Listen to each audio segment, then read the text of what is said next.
Well, hello there. Welcome to Bible Talk with Gutzler Man. I am Gutzler Man, and that Bible verse right there, Psalms 27:14, is something that I would like to talk about today. And today I'm going to give my personal testimony on how that verse kind of relates to what I'm going to talk about today. So just sit right back and enjoy this video.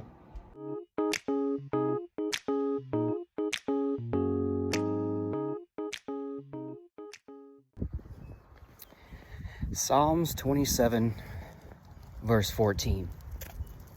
Very interesting because this is a testimony on why that verse means so much to me. Is that when I was younger, I did what a lot of young people do. I can't speak for every young person, but the ones that I was around, I partied, and that included drinking and smoking cigarettes. And a few years into that, I learned that just trying to walk up a flight of stairs was giving me some sort of challenge. So I knew right away at that point that something wasn't right, because as young as I was, I shouldn't be experiencing challenges doing something like that. But I really didn't care because I was young, and I continued my habits. And now we're getting into the age where I got a job. I would work.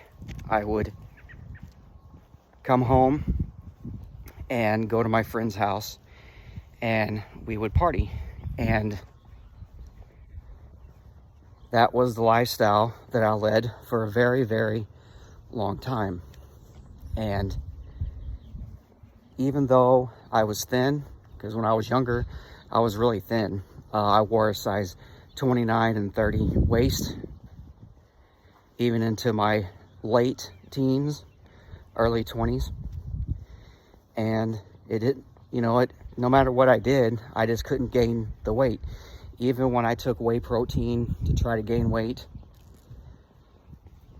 personal trainers put me on a plan. I weightlifted, I took creatine and weight gainer, and I just didn't do it. But back to the story is that as I think about this, as I think about even now in my life, when I'm dealing with trials and tribulations, it's like running. At that point in my life, running was very difficult. I wanted to. I've always been excited about running. I've always liked it. Even if it was a light jog, I've always been really interested in it. But it just really didn't take off with my lifestyle, and I couldn't do it. And how that ties in to me dealing with problems nowadays, and even Psalms 27, is that the more I tried to do that, the more I tried to get physical with the way that I dealt with things, it just wasn't working out. I would fail, I would get disappointed, depression, more partying. More times I would try to fail and get disappointed and get depressed. And at some point, I started hearing this voice telling me basically to slow down, keep doing what I'm doing, not partying, but keep trying, stay on that path. But at the same time, I wasn't listening, because my own desires were taking front seat. My own desires and the will to be able to run, to be able to go upstairs, to be able to be active. Well, this leads into my late teens. I I get married and have a kid. Life takes over. The challenges of, you know, being on my own with a wife and a baby, dealing with that on top of still partying and drinking. It just got too much. And the more it got too much, the more I got depressed. And the more I did that, I went back into drinking. And I guess a little side note, I should say, is that I was raised Baptist. And so I was raised in a Baptist household. It was never pushed on me, but it was there. When I was little, I had to go, of course, but as I got bigger, you know, it was there. It wasn't, I didn't see my parents do anything bad. It was like, you know, they relied on God to do everything. But I was a normal teenage boy, and I did what normal teenage boys do, is I just lived the lifestyle that I wanted, no matter who said something. I just lived it, and it wasn't getting me nowhere, and I hated it, and I was getting depressed. I was sort of in a trap, because the more I tried to break out, the more it brought me back in. And fast forward a few more years, and the wife I had, we split up. The child I had, you know, matters got even worse with me trying to deal with things, because I still tried to keep pushing it. All I saw was what I wanted. I didn't see anything else, and it just made things extremely bad and worse. And the more I thought about it, the more I went back into drinking and partying. Because for one thing, I was depressed because of the divorce, and then all the other depressions that I felt was still there, so that just added to everything. And it was like I was carrying a 1,000-pound sack of everything on my back, and then on top of still trying to do things like work out and run and go upstairs and just be, you know, physically active. It just wasn't a good mix, you know. And maybe you don't know, maybe you do. Anyway, it was fast forward many years, a long story, even shorter. As I got over my depression of my divorce, and you know, I got to the point where I was ready to move on, and you know, still hearing that voice, still hearing that voice in my head say, you know, keep trying to do the right thing, and you'll be all right. Keep trying to do the right thing. And you know, but I never really knew what the right thing was. Like, I knew what I wanted, I knew what I saw, but for some reason I just wasn't getting there. And so I started, the beginning of it is I started saying what a lot of men say, is that, okay, something's got to happen here, whether it's change, whether I need to add something to my life, or whether I need to start deleting things from my life. Something has to happen here, because I was at that age where I knew that there was someone out there for me, but I didn't want to be a slob. When we finally found each other, I didn't want to be the slob. She's not looking for a slob, she's looking for a man. So this is me when I was younger. So I went back to the gym, got on another plan, and started, slowly the Lord was revealing to me.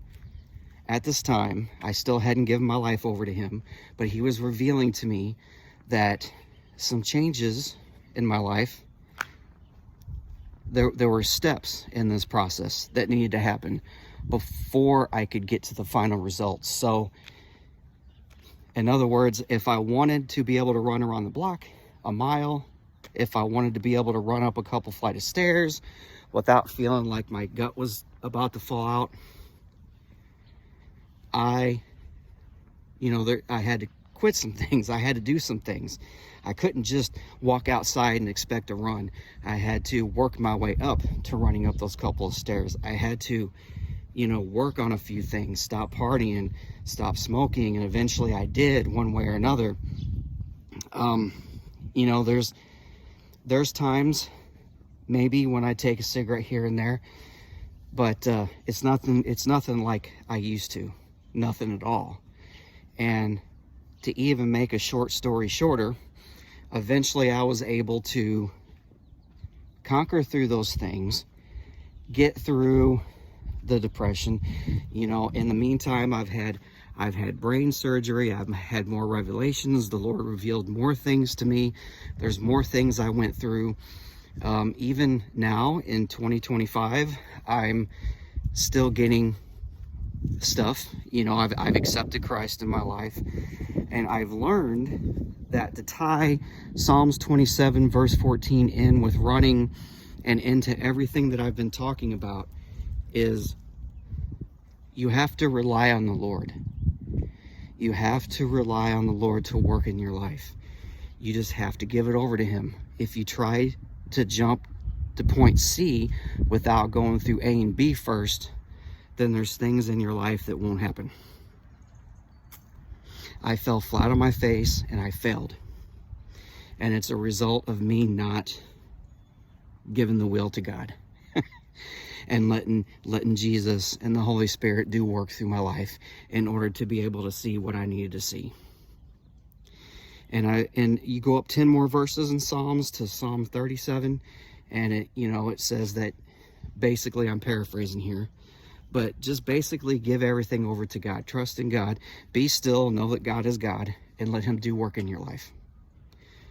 So there's a lot of verses in the Bible. Psalm, I believe, now don't quote me on this. The best thing to do is to go to your local church and get a free Bible, and then look it up yourself. But I believe that Lamentations has something on that, and Deuteronomy has something on that.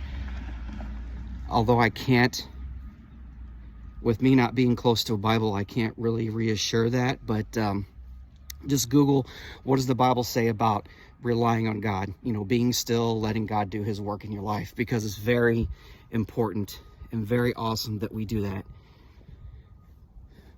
because he knows better. He's the creator. He created us. It's like trying to work a tool when you buy it without reading the owner's manual. You know, you might know what you're doing, and then you might just make it worse.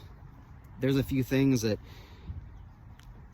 my natural instinct kicked in. Oh, I don't need to read the manual. And then I made it worse. And then with it being just bought, I took it back to the store and got a new one. But it's very important to just read the manual over, read the Bible over. The Bible's our manual. Let him work things out in your life so you can run from your house to the end of the street, and then keep doing that until you feel comfortable to pass up that stop sign and keep running, and then keep doing that. And eventually you'll find that you've ran a mile. You'll find that you've ran a mile and a half. You'll find that you ran like 2 miles, and that's sweet. So you have to work your way up to get to where you wanted to go. And that's how I tied everything into that story. Well, thank you for taking the time to listen to my testimony, and just let God do the work. He knows best. Thank you. And remember, love God, love yourself, and love your neighbor. Bye-bye.